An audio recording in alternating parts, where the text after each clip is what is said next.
এই ভিডিঅ'টোত আমি ডিসকাস কৰিম মাই চাইল্ডহুডৰ MCQ খিনি। এতিয়া প্ৰথম প্ৰশ্নটো হৈছে APJ Abdul Kalam was the ডেছ অফ ইণ্ডিয়া, মানে তেওঁ ভাৰতৰ কি আছিলে?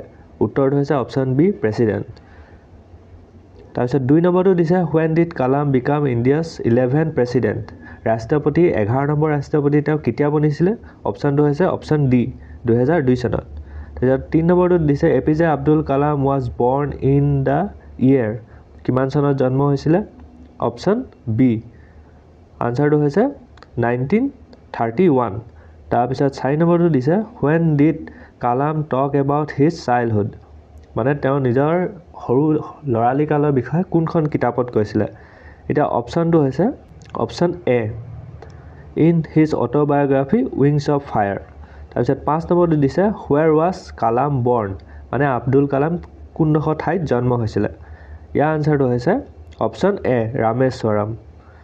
তাৰপিছত 6 নম্বৰটো দিছে in which state of India is Rameswaram, মানে ৰামেশ্বৰম ভাৰতৰ কোনখন ৰাজ্যত আছে?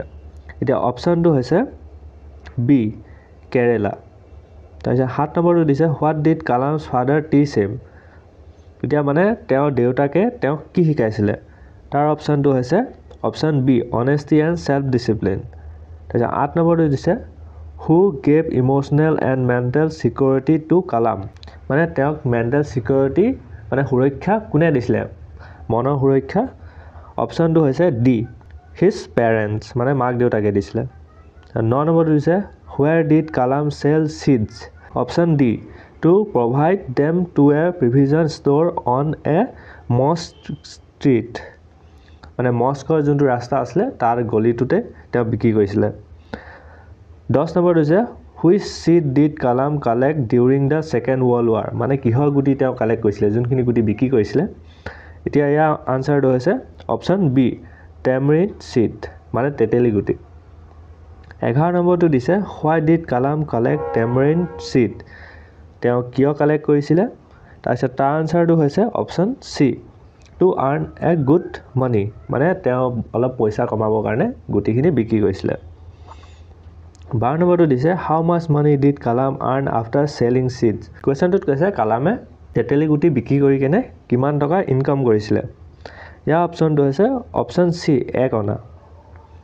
13 নম্বৰটো দিছে who was শামছুদ্দিন, ইয়াৰ আনসাৰটো হৈছে অপচন ডি কালামছ কাজেন, মানে তেওঁ কাজেন আছিলে। তাৰপিছত 14 নম্বৰটো হৈছে who was কালাম ক্লোজেষ্ট ফ্ৰেণ্ড, মানে তেওঁৰ সবতছে প্ৰিয় বন্ধুজনৰ নাম কি আছিলে? 14 নম্বৰ আনসাৰটো হৈছে অপচন এ ৰামানন্দা ছেত্ৰী। 15 নম্বৰটো দিছে what is Dinamani the name of, আমি গম পাওঁ যে দিনামণিখন আছিলে এখন newspaper, so' option A হ'ব দিনামণি এ নিউজ পেপাৰ।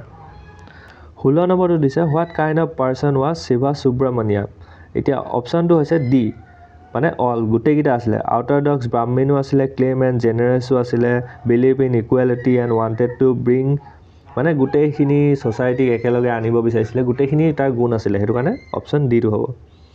তাৰপিছত 17 নম্বৰটো দিছে the name of Abdul Kalam's father was, option A Zainulabdeen, মানে তেওঁৰ দেউতাকৰ নাম আছিলে জৈনুলাবুদ্দিন।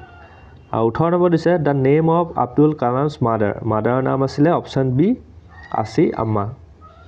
তাৰপিছত 19টো দিছে what kind of a person was Kalam's father, ইয়াৰ উত্তৰটো হৈছে option D kind generous and dynamic wise, মানে গোটেইকেইটা গুণেই আছিলে। 20 নম্বৰটো দিছে who spoke Khalid Gibran's word your childrens are not dash dash, ইয়াৰ উত্তৰটো হৈছে অপচন চি কালামছ ফাদাৰ, মানে কালামৰ বাপেকেই কৈছিলে এই কথাষাৰ। তাৰপিছত 21 নম্বৰ দিছে হুৱেৰ ৱাজ কালামছ হাউচ, মানে কালাম হাউচ মানে কালামৰ ঘৰটো কোনডোখৰ ঠাইত আছে?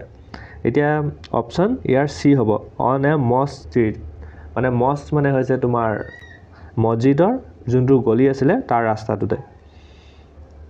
তাৰপিছত 22 নম্বৰ দিছে which religion did Abdul Kalam belong to, ইয়াৰ আনসাৰটো হ'ব অপচন এ মুছলিম।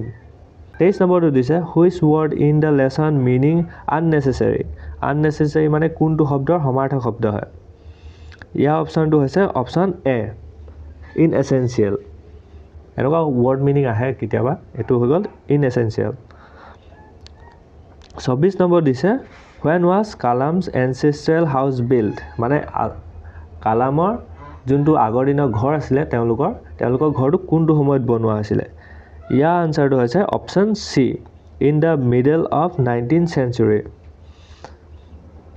তাৰপিছত 25 নম্বৰটো দিছে what was Kalam age during the Second World War, মানে ছেকেণ্ড ৱৰ্ল্ড ৱাৰ হৈ থাকোঁতে তেওঁৰ বয়স কিমান আছিলে? ইয়াৰ হৈছে অপশ্যনটো ডি 8 বছৰ আছিলে তেওঁ।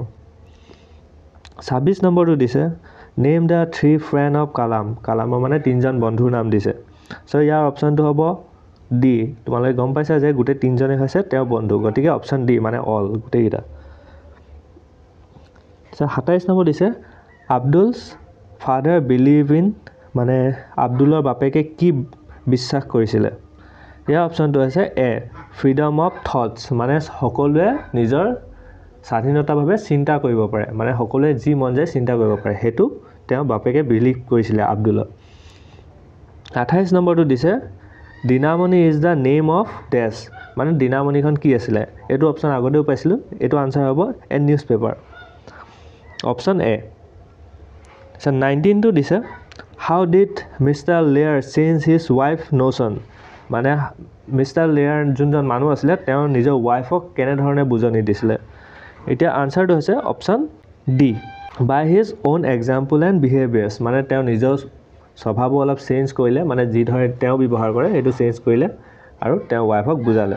যদি ইমানলৈকে চালা তেনেহ'লে ছাবস্ক্ৰাইব কৰিবা